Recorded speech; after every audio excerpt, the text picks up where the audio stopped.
Hello everyone. In today's case, we're going to be going out east to Canada's Maritime and the strange case of a missing toddler. The disappearance of 3-year-old Dylan Ehler takes place in Truro, a small town in central Nova Scotia with a population of around 12,000 residents. According to Nova Scotia's website, and I quote, Truro is known as the hub of Nova Scotia.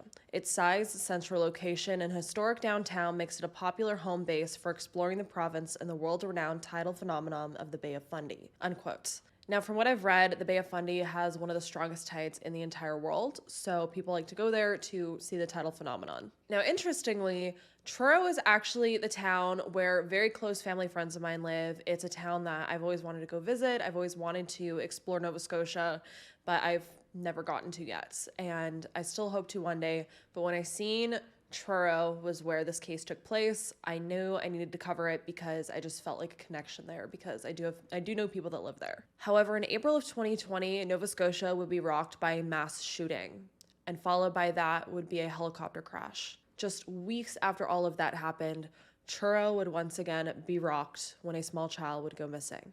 That small child being Dylan Ehler. And honestly, I am shocked that Dylan's case isn't bigger than it is. It reminds me a lot of Michael Vaughn's case or Summerwell's case, both cases that happened in the US that blew up. And maybe it's because American cases and American missing children seem to go more viral on the internet than other countries. They seem to get more coverage. And I don't think Dylan's case lacks anything that any of those other cases have. There's definitely a lot of strange circumstances. There's a lot of sketchy things that happened. There's a lot of mystery around this case. So there shouldn't be a reason why it shouldn't have gotten more coverage. I also watched a W5 documentary that was put on this case. So there is stuff out there. Yet I have never seen anyone that I follow that are bigger cover this case. But I think this case is very important, even more so because there could be a little boy out there right now at this very point in time that needs help still. And I think talking about cases like this could hopefully help spread the word and get the case more out there. So maybe someone out there who knows something could come forward. So let's get into the disappearance of Dylan Ehler. Dylan Ehler grew up in Truro, Nova Scotia, with his father, Jason Ehler, and his mother, Ashley Brown. His home life, by all accounts, seemed normal. Jason describing Dylan's upbringing as loving and caring. He also had an older sister named Lily, who was around 13 years old at the time of Dylan's disappearance. Now, Dylan was described as a real country boy, and he honestly reminds me a lot of my cousins who I grew up with that lived up north in the country, just very rough and tumble kind of kids. And Dylan was described as a hyper toddler who wasn't scared of anything. He loved to play in the dirt. He loved to run especially, and he kind of felt like it was a game when he'd run, and he thought it was fun for his parents to chase after him. I'm sure we all have seen children like this or know a child like this. So he always seemed to be keeping his family on their toes. But like any other toddler, Dylan was still interested in cars and trucks. He loved Paw Patrol. He loved exploring the outdoors. But he also loved doing things like sitting down and reading a book like The Cat in the Hat, which was one of his favorite books. He is the most outgoing little boy I've ever seen, and he just blows my mind every day with when the things that he does. He's one of them kids that never gave up. It didn't matter what he was trying to do. If he hurt himself, he'd always get back up and he'd try until he did what he was going to do. He was amazing. But despite that very happy, country living lifestyle that it seemed that this family had, there was also some turmoil happening in the family. At the time of little Dylan's disappearance, his parents, Jason and Ashley, were actually involved in a DV incident between each other, and this led to a no contact order between them. According to Ashley, she had gotten laid off during the pandemic, and this led to the family being home with each other every day. Tensions started to rise, and these tensions finally rose high enough to where it started a blowout fight. And during this fight, Jason threatened to kill her, which Jason fully admits. He admits it, in interviews he's done. On the other hand, Ashley also admits that she ended up punching Jason, so in the end, they were both charged with DV. And because of this no contact order, they had to separate for a certain amount of time. I think it was a couple days, and so Jason wasn't allowed in the home, so he ended up going to stay with his parents, while Dylan and Ashley resided in the home. On the morning of May 6th in 2020, Ashley went and dropped Dylan off at her mother Dorothy's home around 10 to 10:30 in the morning, and she left him over there so that Dorothy could babysit him while she went and had coffee with a friend. Now, Jason claims he did not know that Dylan was taken over there because of their no contact order. order. And while Dylan was at his grandmother's, he played with his toys, he played with her new puppy, and it wasn't anything different for him because he'd been going over to his grandmother's since birth, and he seemed to go over there quite often. Dorothy had a lot of grandchildren, and it didn't seem to be uncommon that she would babysit them. Now, around 2 to 2:15 p.m., Jason claims that he ended up texting Dorothy to ask where Ashley and Dylan were, and he wanted to see them. And I'm assuming at this point in time, the no contact order was up, and that is why he was trying to contact them. But it turns out that when they had that DV incident, Jason ended up breaking Ashley's cell phone, so he wasn't able to directly call her to figure out their location, so he ended up calling Dorothy so he could figure it out. But Dorothy didn't end up responding. So Jason ended up driving over to Dorothy's home to see if, his partner and his son were there. But when he showed up to the home, he was not met by, his child and his partner. Instead, he was met by the police. And this is when a police officer would end up telling him that his son was missing. But how did little Dylan just vanish? According to authorities, Dylan was playing in his grandmother's backyard with her when she got distracted and she had to go tie up her puppy to its lead. Now, this entire action of her going to tie up the dog and turning around took 18 seconds. And when she turned around, Dylan had vanished. He was just not there. He was gone. We redid it with the police, and he said he timed it at about 18 seconds. 18 seconds you didn't have your eyes on Dylan, and he was gone. Yeah. Now, according to Jason, who did an interview with Nighttime Podcast, because Dylan was a, quote unquote runner, they like to call him, they had a child's harness for him so that he couldn't run off. And allegedly, grandmother Dorothy was instructed to put this harness on Dylan when they went outside so that he couldn't run off. But this day, Dorothy didn't end up putting the harness on him. Now, I don't know if this is something they put on him a lot or whatever, but Jason brings it up in the interview and he seems to be frustrated by this. On top of that, Dorothy's backyard wasn't fenced in. As you can see by photos from Google Maps, as well as, video footage and photos during documentaries and interviews and whatnot and news coverage, her backyard is just wide open. So there's nothing from preventing little Dylan from running off. On top of that, she does live on Elizabeth Street. As you can see here is a dead-end street, but she lives on a corner lot on Elizabeth Street, and the front of her home runs on Queen Street, which is a major street. So it's not the safest place for a toddler to just be able to, roam free. Not that it seems like Dorothy was trying to, but if he was a runner, she turned around for like 18 seconds, he was gone. Where did he go? So when Dorothy turned around and realized that Dylan was not there, she immediately started to yell for him and started searching for him. There was apparently some neighbors outside at the neighboring homes there, and they noticed, something was going on, and she yelled for them to call 911.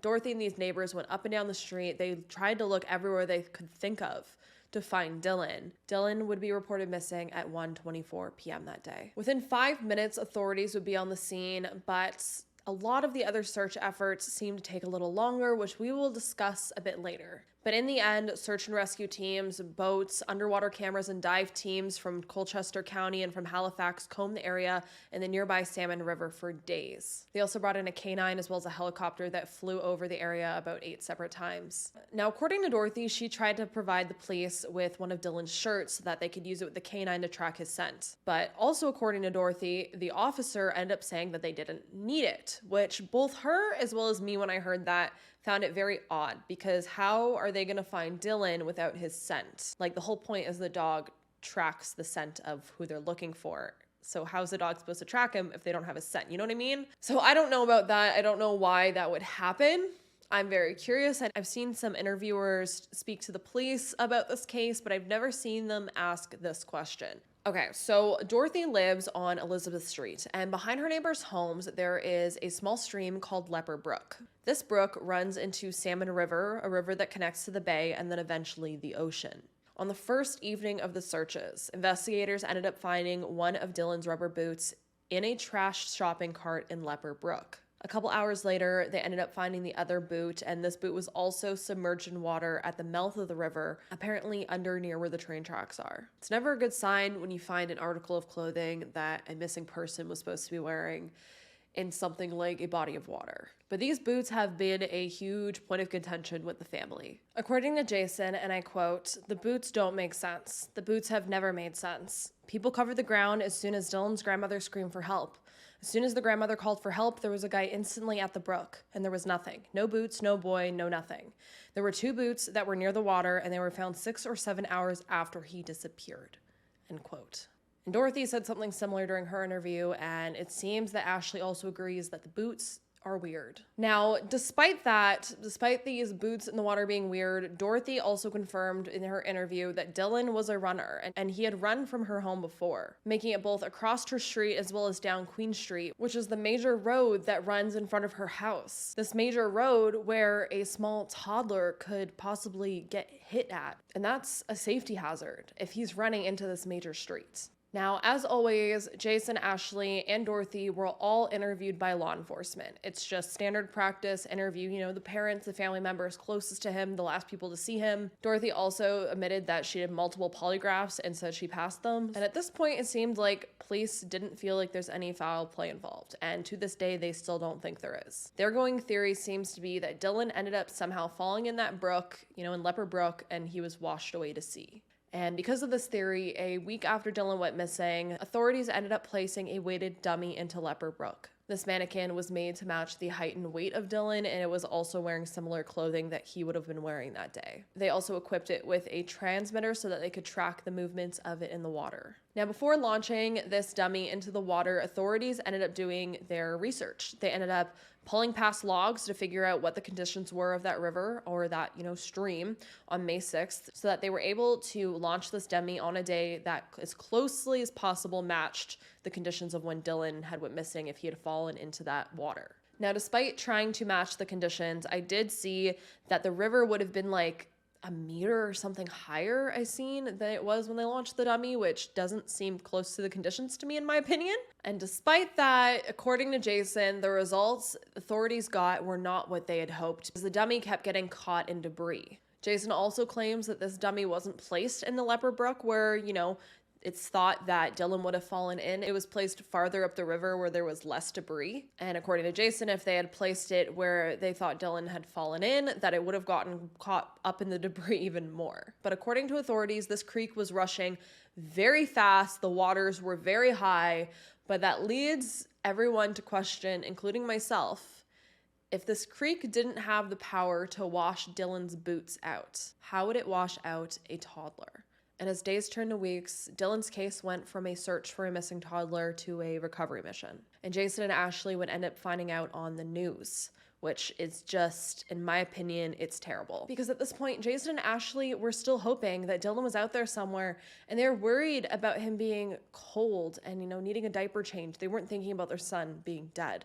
And to this day, it doesn't seem like they still are thinking like that. They're still thinking that Dylan's out there somewhere. And in saying that, the family doesn't seem to be in the same line with the police's theories. The police think that, he fell into the river and died, whereas the family feels like he was kidnapped. They think Dylan was kidnapped and that he's out there somewhere to this day right now, and that police aren't doing anything to find him. But we do need to take a moment to talk about the family turmoil, because there seems to be a lot of it. It seems that Jason and Ashley feel like Dorothy isn't telling the full truth about how long she turned her back on Dylan. Ashley says that she now doesn't call her mother mom. She calls Dorothy by her real name. She said she doesn't consider her mother anymore after Dylan's disappearance. On the other hand, Dorothy has also made multiple comments that she has theories of what happened to Dylan, but she doesn't want to say because she doesn't have any evidence. And it's gotten pretty volatile. Dorothy attempted to get a peace bond against Jason, where she cited that he had made death threats against her as well as her dog. Now, Nighttime Podcast ended up attending these virtual hearings for this peace bond, and he ended up collecting some of the evidence that was presented. He's also covered this case very extensively, and I went through his videos to try to research this case, especially since he interviewed both Jason and Dorothy. I found it very interesting to watch those interviews,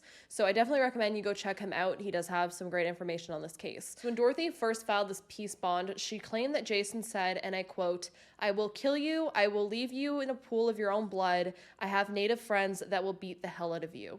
End quote. So during this peace bond hearing, Dorothy ended up presenting a bunch of messages that she alleged were from Jason. So we're going to discuss these a little bit. And keep in mind when I read these, there's quite a few either spelling mistakes or he was either using like a voice text thing. So there's words that don't make sense, but I'm going to try to make the most sense. This is the first message I'm going to show you guys that Dorothy alleges Jason sent her. So in this message, Jason allegedly says, After you change your story 3 fucking times, you're fucked and we're all coming for you. Tell the cops we're all coming for you. If my son's not found alive in the next few days, I promise you're going down that river. This next sentence doesn't make much sense to me. The only part that makes sense to me is about, you have no idea how many enemies you have gained out of this. He then allegedly goes on to say, you had your children R-worded. You should have drank yourself to death when you had the chance, but you chose to lie some more. Living life. Do you realize me and blank? And I think blank is Ashley. Had 3 different stories from you, and just because of that, you were a coward. Useless cowards get dealt with. You lied about your own children, and now you've lied about mine and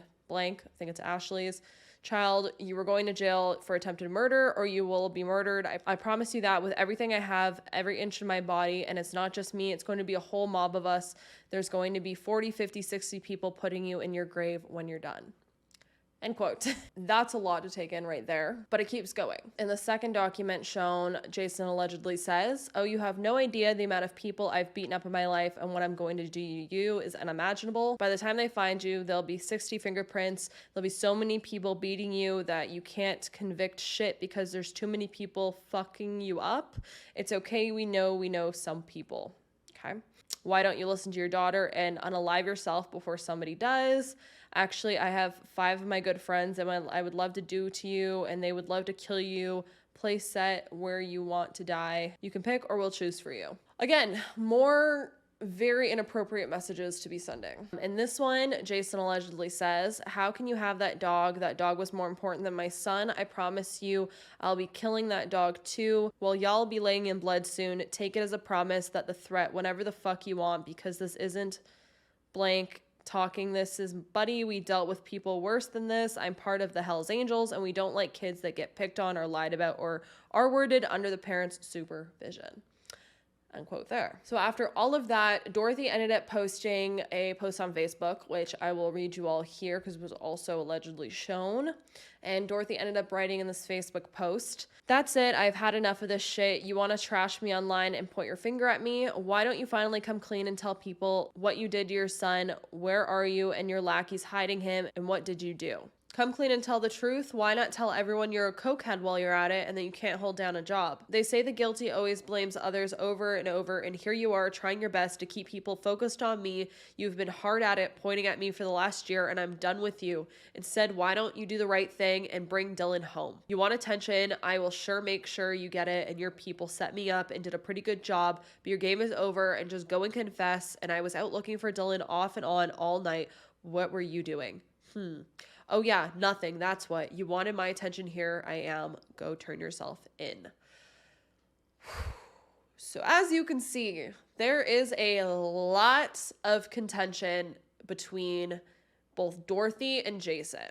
And it's gotten to the point where the courts are now involved because Jason's spewing all of these threats, which are very inappropriate in my opinion. I understand your child's missing, but that's a little bit overboard. There's literally no evidence that Dorothy did anything at this point, I will say that. On the other hand, now Dorothy's pissed, so she's spewing things back at him, when at the core of it, there is a missing child. There's talk about murdering people and people coming clean because they're drug addicts, and it's too much. It's out of hand, in my opinion. When I first decided to research this case, I didn't think it was going to be this. I didn't think there was going to be this much family drama that I was going to have to bring up. And I'm bringing it up because I think it's important to see the environment that the child was living in and the situations that were happening. And I'm very sure that they were providing, a loving home for Dylan. But there was all this other shit going on, all this other stuff going on that could, in the end, be a contributing factor to why Dylan's missing, or it may not be. But I do think it's appropriate, since they're blasting the stuff online so much, to, bring it up and talk about it. These are the people that were in Dylan's lives, and I think it's important to talk about that. On top of all of this fighting, on Dylan's 1-year anniversary of him going missing, Dorothy was alienated from the family, and she stood back by herself. They went to the brook where authorities assume he fell in and drowned, and they held a vigil there. And Dorothy wasn't allowed to participate. She wanted to be there for her grandson, it seems like. But the family really thinks that Dorothy either did something or they heavily blame her for, turning her back. The family floated paper boats downstream to honor their child whose body has never been found. It's tough. It's sad. To put a boat out in memory of a child is hard to explain. The pain still lingers and questions remain for the grieving parents. It doesn't get easier, it gets harder. The longer he's gone, it's harder and harder. The family has continued to search the waterway, looking for any clues. There are days the parents question whether Dylan actually went into the river. It's put a strain on the family and their relationship. It's rocky. I don't know how else to explain it. There's a strain there. Now let's get back to, the actual theories and chatting about the actual case outside of all of this drama. I kind of agree with the family about this whole brook theory. However, I will keep in mind that the day that Dylan went missing, authorities do say that the waters at that brook were higher than usual, and this was because of a rainfall that had recently happened. But let's keep in mind that this was a very small creek. I feel like all the videos and footage are making it out to seem like a very big rushing river when it's not. Now, the water levels may have been higher that day, high enough, even a person might be washed away.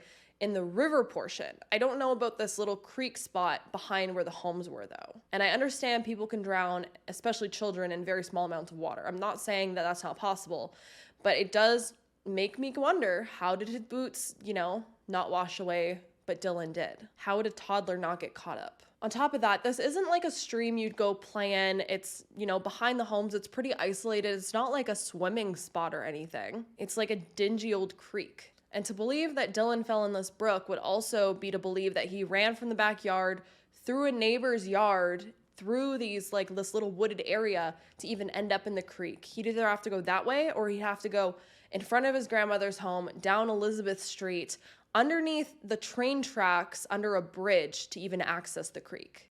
I think an adult could walk through, or is this a pretty powerful piece of water? On a normal day, it's ankle deep in some spots. It's not a crazy rapid brook. I mean, flooding season, around the time Dylan went missing, there were spots that were, to your waist. But that would change frequently as you went down the brook, and the debris. The debris would blow your mind. They call it fences in the brook where things should have got caught. His first boot was actually found underwater in a shopping cart in the brook where it swirls. There's a spot where it kind of swirls around the bend and then comes back out. Mm-hmm. So all the water kind of pushes into this one corner, over time made a hole. So the shopping cart was in the hole and the first boot was in that. So, we had a retired RCMP officer. He came over and had a look, right? And one of the biggest questions were, why wasn't Dylan in that shopping cart? That's where the water, a lot of things don't make sense. There's full-size trees that were in that brook that it's a tough one. Dorothy also said that she had never taken Dylan to this creek before. He didn't even know this creek existed. And she didn't even take him to the larger, Salmon River before. So it's not like he knew it was there. Although it is worth noting that they did say he liked water, which, in my opinion, how many toddlers out there don't like water? It's not like it's uncommon that toddlers like water. And according to Dorothy, Dylan never went over to the neighbors' homes either. So it's not like he would want to run over to the neighbor's home because he liked that one neighbor and wanted to go see them or something. Jason was quoted saying, and I quote, "I believe he was kidnapped, but it's hard to say what really happened because all they have are boots. I feel like he was kidnapped. A lot of people feel like he was kidnapped, but we don't know. That's the problem. Nobody knows. It's been a nightmare. It's been a complete nightmare. It's like your worst nightmare come true. There's no words for it. One way or the other, we would like some closure," unquote. Now, because of this, because authorities aren't even looking into the possibility of Dylan being kidnapped, Ashley and Jason began taking on the investigation themselves. They ended up talking to people, they put up posters, they were also able to raise money through a GoFundMe campaign to put out a reward of $10,000 for the return of Dylan alive and well, as well as a $1,000 reward for information leading to Dylan's whereabouts. A cash reward will be offered to anyone who brings 3-year-old Dylan Ehler home safe and alive. A plea from the boy's heartbroken parents. Please bring him home because I need him. We miss him. He's everything. We love him. He has a happy life here at home, and he deserves to be here at home with us. So please bring him home. 3-year-old Dylan Ehler was so excited when he got a new bike on his birthday last month. Look at him, he's too funny. Memories his parents are holding on to right now. I remember that day so well. He was off that bike and then into another person's yard on their real motorbike that same day, just in like 4 seconds. He was that fast. He was just non-stop. He was very, very happy child. We didn't expect the outpour to be as big as it was, and we didn't expect people to reach out like they have been and to help as they have been. It's a small comfort that people are out there helping and, you know, want to bring him home as much as we do. Feels like day one over and over and over and over. I just want him to come home.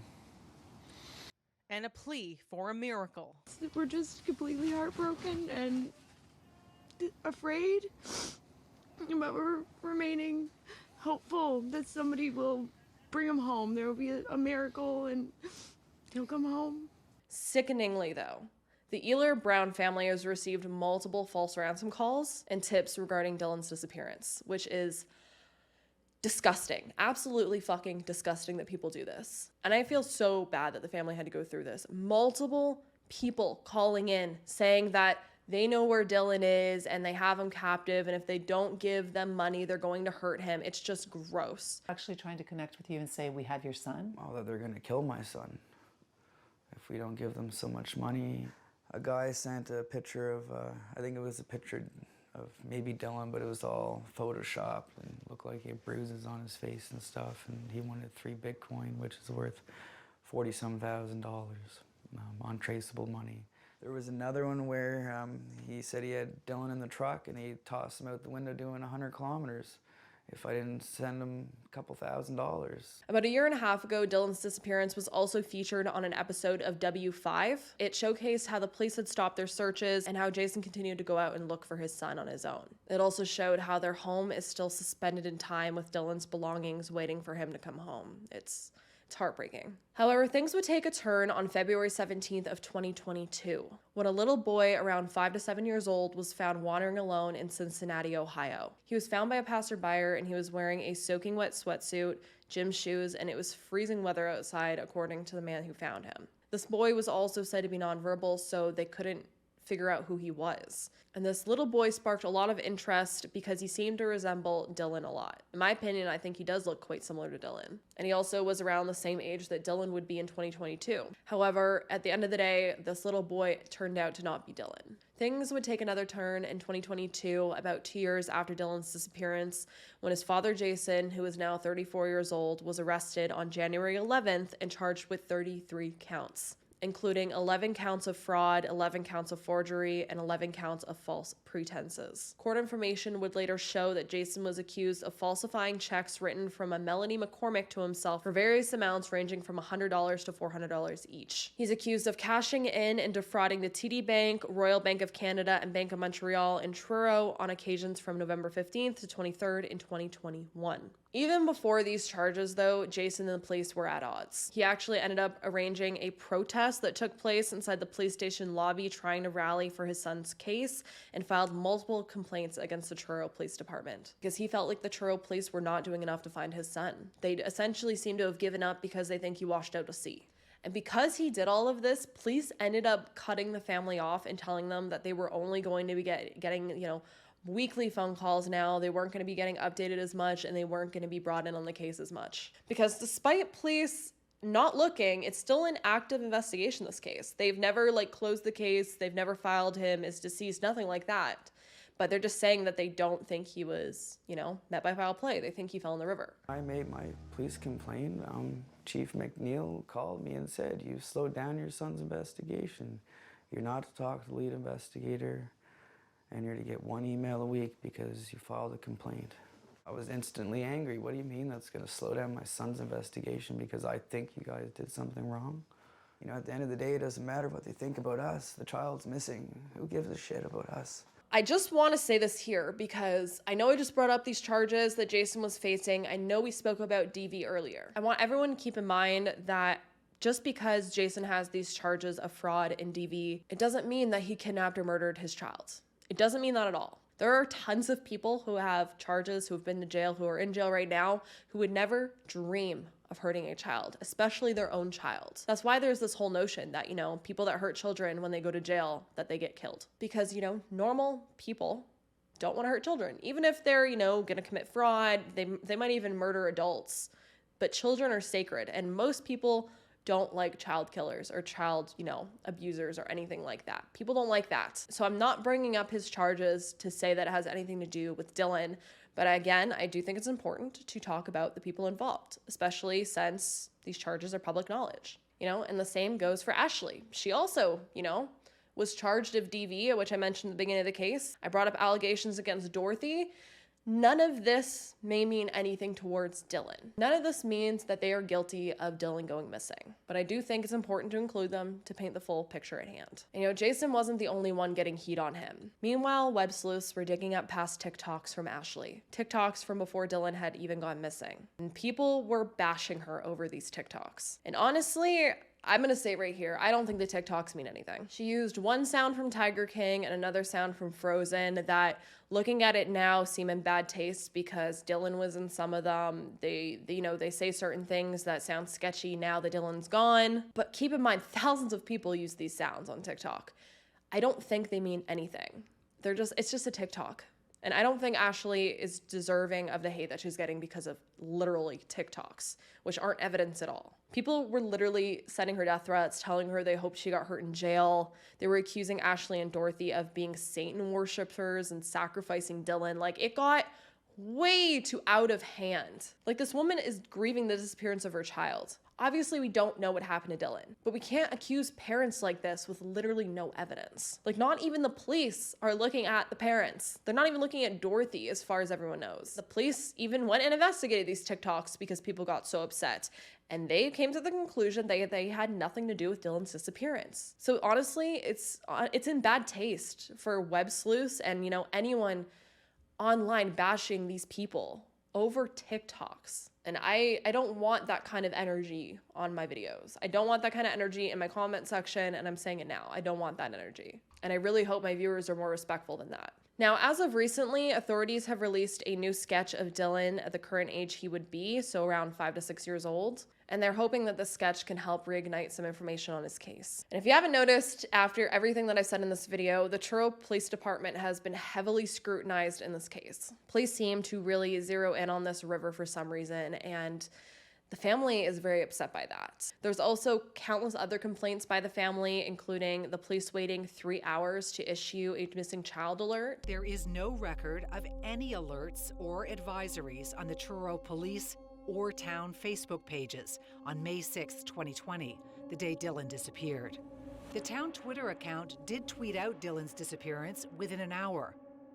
There were questions online about why a public alert wasn't being issued. It took 2 hours and 21 minutes for police to activate their search and rescue team, and for that search and rescue team to start looking, which is 2 hours and 21 minutes too long for a missing child. On top of that, people on Queen Street, the street, that's in front of Dorothy's home, allegedly said that they had never been interviewed by police. And there's a lot more than that, I'm sure, but those are some of the biggest allegations that I've seen. On the other side of things, police claim that they did everything that they could. So before we end this off, let's talk a little bit more about the two major theories. This case reminds me a lot of Michael Vaughn's case, and I say that because Michael was another little boy who wandered off from his home when his father turned his back. I think his father turned his back or went into a different room for about 20 minutes, and when he came back, Michael was no longer in their living room. It took years to figure out, but it turns out that Michael did leave the home by himself. He wandered off, and he ended up being taken by a neighbor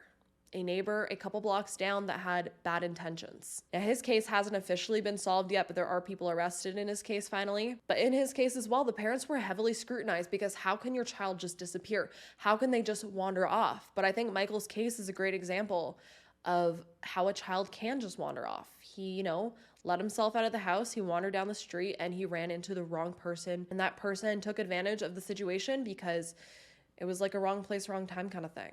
They seen the opportunity and they took it, and they took Michael and they did whatever they did to him, unfortunately. So the idea that a child can't just wander off and be met by foul play it 100% can. It happened in Michael's case. Did it happen to Dylan as well is the question. Then we also have Summer Wells' case, which is another huge case. And in Summer's case, her mother claims that, she sent Summer inside to go play with her brothers. Her brothers allegedly said that Summer went down to the basement, which had a back door on it. And, a few minutes later, I think it was like 3 minutes or something like that. It was like a small amount of time as well. Candace, Summer's mother, claims that she went into the house to see where Summer was, and Summer had just vanished.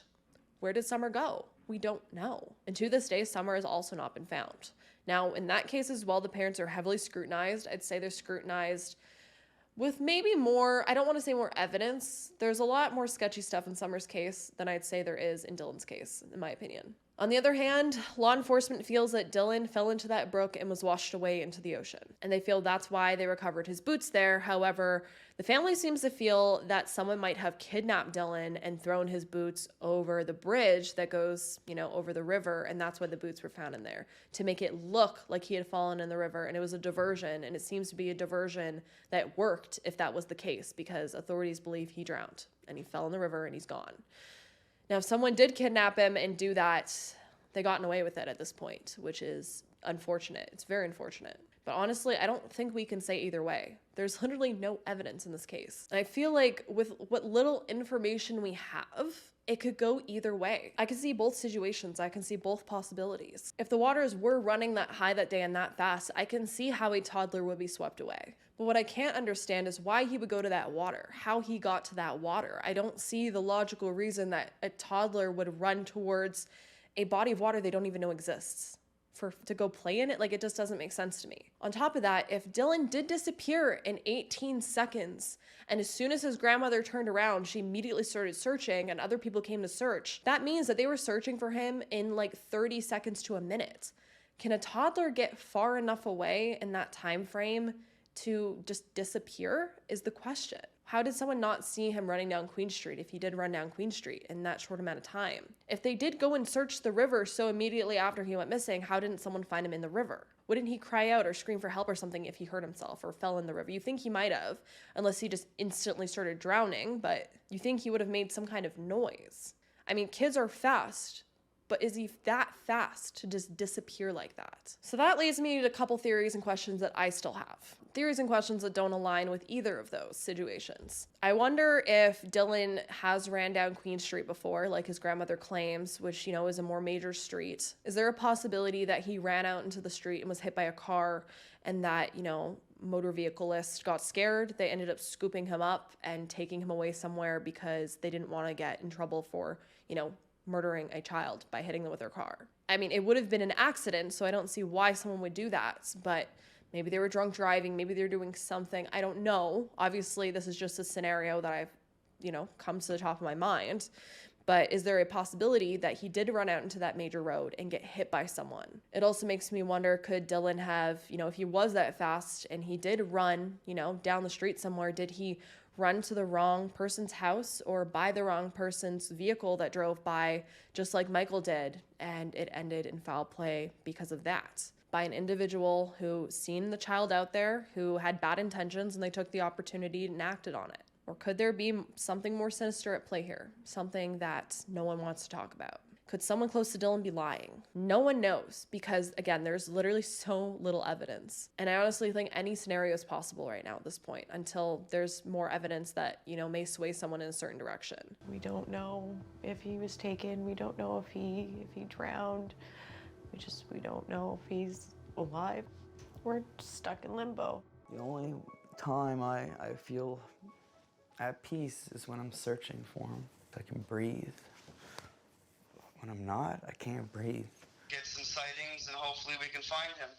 Dylan's mother, Ashley, has a similar plea. If you see these and you think that you recognize this little boy, then call your local police department, call Crime Stoppers, call the Truro Police, just call all of the authorities, report it, give them as much information as you can. But what I want to know is how you all feel about this case and what might have happened to Dylan. I want your opinions, but I also don't want my comment section to turn into a parent bash session. I don't want anyone bashing anyone, including the parents or the grandmother. We can speculate on certain information and there's a way to do it respectfully. And I really hope my viewers are those types of people. I don't want my comment section to be bashing these parents and these family members because honestly, we don't know. They're grieving either way. And until we have more information that could prove something, I don't want to talk about or speculate anything too heavily regarding the parents or the grandmother or anything like that, because at this point, I don't know, and you don't know, nobody freaking knows, no one knows. So I don't think it's worth us even spending time speculating on anything like that. At this point, I think it's more likely that it might be a situation like Michael Vaughn's, or it might be he did fall into that river and he got washed away. That's my opinion though, and I do want to know your opinions, but again, please be respectful. So with that, I hope you keep all of Dylan's family in your thoughts, keep Dylan in your thoughts, because honestly, if he didn't wash away out there, he could be out there right now and still be needing help. And the fact that Dylan could still be out there and his family believes he may still be out there, I think the best thing we can do is to go and share Dylan's story. Hopefully it can get to someone out there that may know something, even if, they don't think they know something. Just hearing about his case might spark something in their memory from a couple years ago where they might have seen a little boy with someone that seems sketchy or something. You know what I mean? So if you'd like to share this video or any of the other content, the interviews that the parents have done or anything like that, I highly recommend it. I think spreading Dylan's case is the best thing we can do right now to hopefully get answers. On top of that, if you are not subscribed, I do recommend hitting that subscribe button. It does allow me to continue to create content like this, telling stories like this, so hopefully we can bring some of these people home, and it allows me to spend more time doing this. Thanks for taking the time to hear Dylan's story. I hope you all stay safe out there, lock your windows and doors, and I will see you in the next case. Bye.